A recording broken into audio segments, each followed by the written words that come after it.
Warmest greetings to all my incredible subscribers and new viewers alike.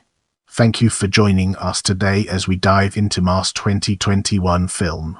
Mars is a 2021 American drama film written and directed by Fran Kranz in his directorial debut.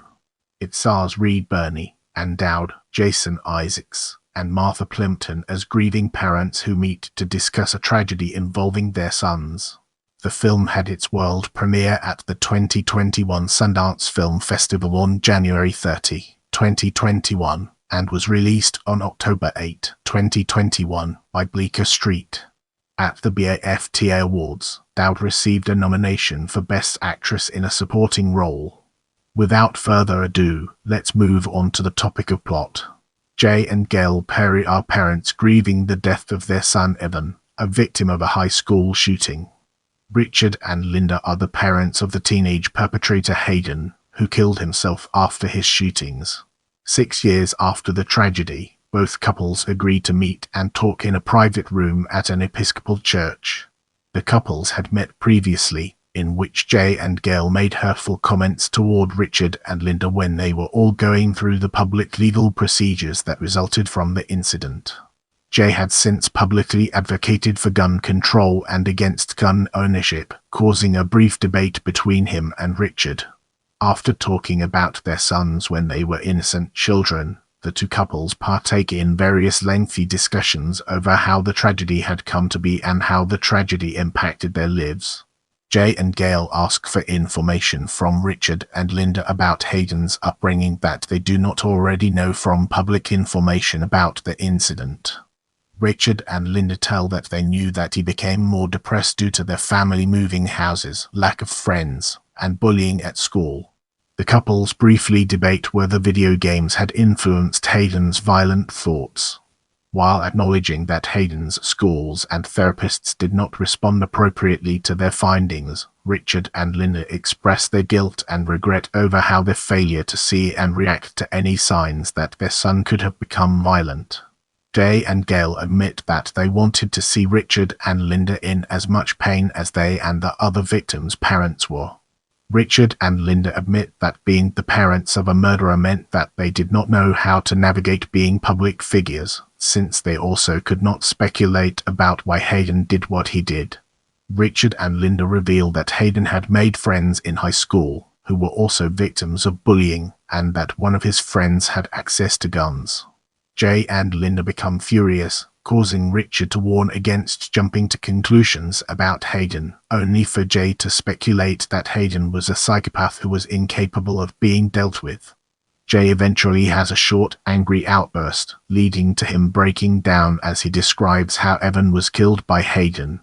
Both couples reflect on the other victims and their families, and when they visited the crime scene in the aftermath. Linda reveals that she found a notebook in her son's room after learning of the shooting, detailing his plans for the shooting and his suicide in the school library. She and Richard explained that while they understood that the grieving parents would not mourn the loss of Hayden, they still wanted and held a funeral to memorialize and mourn their once innocent son who they loved before his horrible actions. Linda expresses that she wants to remember the good memories about Hayden before his actions, rather than ignoring and condemning Hayden completely. When Linda asks Gail to tell a story about Evan, Gail recounts a positive memory of Evan when he was 12 and expresses how much she and Jay miss him. Having come to an understanding of all the pain they felt, Gail forgives Richard, Linda, and Hayden, wanting to move on from all the deep pain and grief. The couples hold hands in silence to end their meeting, all having reached a state of empathy for each other. Richard leaves first for a business meeting. Linda follows, only to come back to speak to Gail and Jay once more. Linda recounts the moment she and Richard were the most terrified of Hayden when he angrily threatened to beat her up. She confesses that she wishes she was beaten up by him so she could truly see what he became, leading Gail to comfort her before they finally part ways. Jay becomes emotional when he overhears a choir practice in another room of the church. Gail comforts him before they finally depart. Moving forward, we'll be taking a closer look at cast. Reed Birney as Richard and Dowd as Linda, Jason Isaacs as Jay Perry, Martha Plimpton as Gail Perry, Breda Wall as Judy, Caden Albright as Anthony, Michelle North Carter as Kendra. As we move forward, let's uncover the untold stories and fascinating intricacies of production. In November 2019, it was announced that Fran Kranz would write and direct Mars in his feature directorial debut, with Reed Birney and Dowd, Jason Isaacs, and Martha Plimpton attached to star. Breda Wall joined the cast in December 2019. The film was shot over a roughly 2-week period in late 2019 at Emmanuel Episcopal Church in Haley, Idaho. In this chapter, we'll be unraveling the enigma of release and discovering its transformative power. Mars had its world premiere at the 2021 Sundance Film Festival on January 30, 2021 in the premieres section. In May 2021, Bleecker Street acquired distribution rights to the film. By the end of its run, the film will have screened at film festivals in Busan, Charlottesville, London, San Sebastian, Sudbury, Woodstock and Zurich. It's scheduled to be released on October 8, 2021. In September 2021, Sky Cinema acquired the UK and Ireland distribution rights. In the United States, the film was screened in 4 theaters, 2 in New York and 2 in Los Angeles. Let's zoom in on box office and understand its implications. In its opening weekend, Mars earned $13,485 from 4 theaters. Get ready for an exciting exploration as we unravel the mysteries of critical response.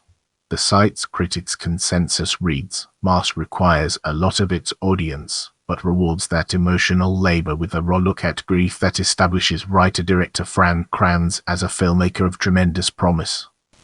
Kranz's direction and storytelling techniques received praise. The Chicago Reader compared the film to the works of playwright Tennessee Williams, calling it riveting and unforgettable. Richard Whitaker from the Austin Chronicle had a similar response and said in his review that the story was perfectly told.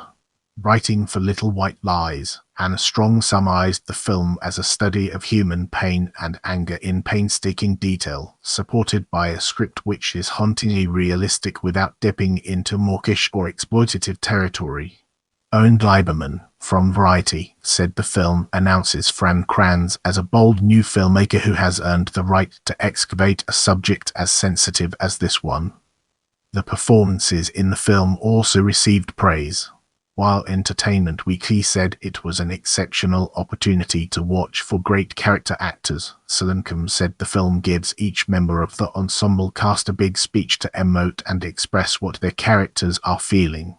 The conversation is certainly compelling as it builds.